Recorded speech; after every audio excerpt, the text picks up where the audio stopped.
I think I've made it clear by now that I spend my quote unquote free time studying for my doctorate. And by that I mean I am actually obsessing over little elements of comics that I didn't even think had a name until I looked into them even more. And what has been the bane of my existence lately is what we call carriers. And it's not a bane of my existence because it's complicated or hard to understand. It's the bane of my existence because I'm sat there trying to explain them over and over again and beginning to feel like I am going crazy. So, a carrier is basically like a speech balloon or a thought bubble. It's anything that carries information to the reader. But the thing is, carriers come in different forms, and depending on those forms and depending on their uses, it changes the whole meaning of that carrier. So, for example, you have a speech bubble. The speech bubble clearly denotes that someone is speaking. You have the carrier itself, which is the bubble.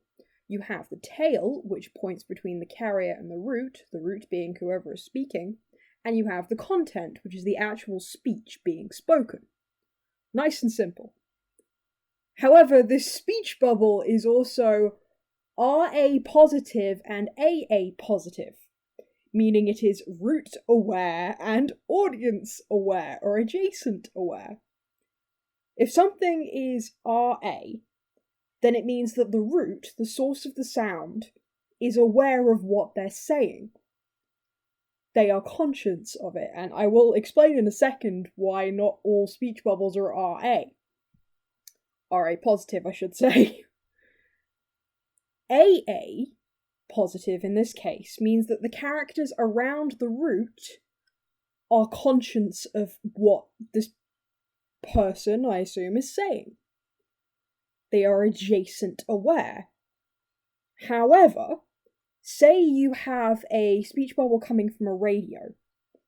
That is RA negative, but adjacent aware positive. Now, whoever's producing the sound on the radio is very much aware they're producing the sound, but the radio itself is not conscious and is not aware of what it is broadcasting. Ergo, it is RA negative. However, the people listening to said radio, and I'm probably getting really loud and spiking this because I've been reading these books now for God knows how long. The people listening to that radio can hear it. Therefore, it is adjacent aware. Now, I know what you're probably thinking. What does it take for something to be RA negative and AA negative? Well, those could be seen as narrative captions, because there is no root to be aware of it, and usually, unless you're reading a Deadpool comic, the characters are not aware of them. Ergo, it is RA negative and AA negative.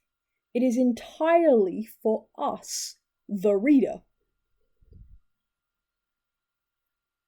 Can you see why I'm going crazy reading this stuff?